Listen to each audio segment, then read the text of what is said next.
देखो बच्चों, हम लोग अब जो कॉन्सेप्ट पढ़ने जा रहे हैं, एक्चुअली ये कॉन्सेप्ट फंक्शन में भी है और परमुटेशंस एंड कॉम्बिनेशन में भी है ना।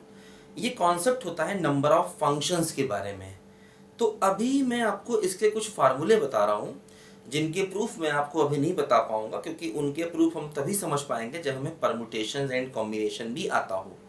तो जब हम लोग परमुटेशंस एंड कॉम्बिनेशन पढ़ेंगे तो मैं आपके इनके प्रूफ वहाँ पर बताऊंगा। अभी हम इनके प्रूफ एक्चुअली समझ नहीं सकते, तो अभी हमें इन फार्मूलों को याद कर लेना होगा, क्योंकि बहुत सारे क्वेश्चंस ऐसे होते हैं इस फंक्शन टॉपिक में जो इन फार्मूलों पर बेस्ड होते हैं। अगर वो फार्मूले हम नहीं याद करेंगे तो उन सवालों को अभी नहीं कर सकते, इसीलिए ये फार्मूले हमें अभी याद कर लेने चाहिए। देखो ध्यान दो, क्या होता है, जैसे मान लो हमने एक सेट लिया ए, है ना। मान लो हमने सेट लिया ए, ठीक है, और इसमें A1 A2 से लेकर के AM तक m एलिमेंट्स मैंने ले लिए, ठीक है। और हमने दूसरा सेट लिया B, ठीक है, इसमें B1 B2 से लेकर के Bn n एलिमेंट्स मैंने इसमें मान लिए, ध्यान दो, ठीक है। इस सेट में मैंने m एलिमेंट्स मान लिए और इस सेट में मैंने n एलिमेंट्स मान लिए, ठीक। अब देखो, जैसे अगर हमें टोटल नंबर ऑफ फंक्शंस चाहिए, है ना, फ्रॉम ए टू बी, मान लो ए से लेकर बी तक हमें ये चाहिए कि कितने फंक्शंस बन सकते हैं, टोटल नंबर ऑफ फंक्शंस, तो उनका नंबर होता है n raise to the power m, ध्यान रखो, है ना। ए से लेकर बी तक में टोटल नंबर ऑफ फंक्शंस होते हैं n raise to the power m। देखो दूसरा formula, total number of one functions, है ना, वन फंक्शंस, मतलब ऐसे कितने फंक्शंस होंगे जो वन होंगे। मैंने आपको बताया था वन क्या होता है।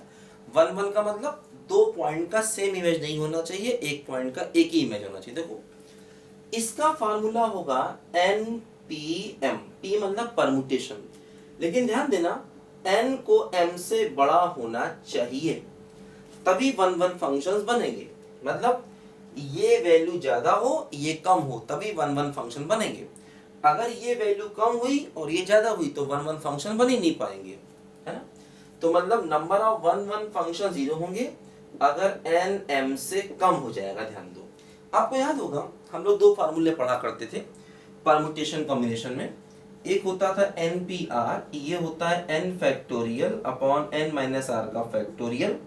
एक होता है NCR, n factorial upon r factorial n minus r का फैक्टोरियल, है ना। फैक्टोरियल के बारे में थोड़ा बता दूं मैं आपको। जैसे मान लो अगर हम लिखते हैं 4 फैक्टोरियल, इसका मतलब होता है 4 3 2 1 मतलब 24। मान लो अगर हम लिखते हैं 3 फैक्टोरियल, इसका मतलब होता है 3 2 1 मतलब 6, है ना। इसी प्रकार फैक्टोरियल का मतलब वहां से लेकर 1 तक जाना है, सबको मल्टीप्लाई करना है। जैसे मान लो अगर मैं 10 फैक्टोरियल लिखूं, इसका मतलब 10 इंटू 9 इंटू 8 से लेकर के 3 2 1। देखो इसको मैं 10 इंटू 9 फैक्टोरियल भी लिख सकता हूँ, इसको मैं 10 इंटू 9 इंटू 8 फैक्टोरियल भी लिख सकता हूँ। और एक बात ध्यान देना, ठीक है, 0 फैक्टोरियल की वैल्यू 1 होगी और 1 फैक्टोरियल की वैल्यू भी 1 होगी। 2 फैक्टोरियल हो जाएगा 2 इंटू 1 यानी 2, और 3 फैक्टोरियल देखो हो जाएगा 3 इंटू 2 इंटू 1 यानी कि 6, है ना। तो फैक्टोरियल के बारे में ये इंफॉर्मेशन हमें याद रखनी है और इसकी हेल्प से इनको सिंप्लीफाई कर सकते हैं। जैसे मान लो अगर मुझे क्वेश्चन में दिया है 5p3 को सिंप्लीफाई करना है, देखो 5p3 का फार्मूला क्या होगा, 5 फैक्टोरियल, देखो यहाँ लगाया n माइनस r यानी कि 2 फैक्टोरियल, है ना।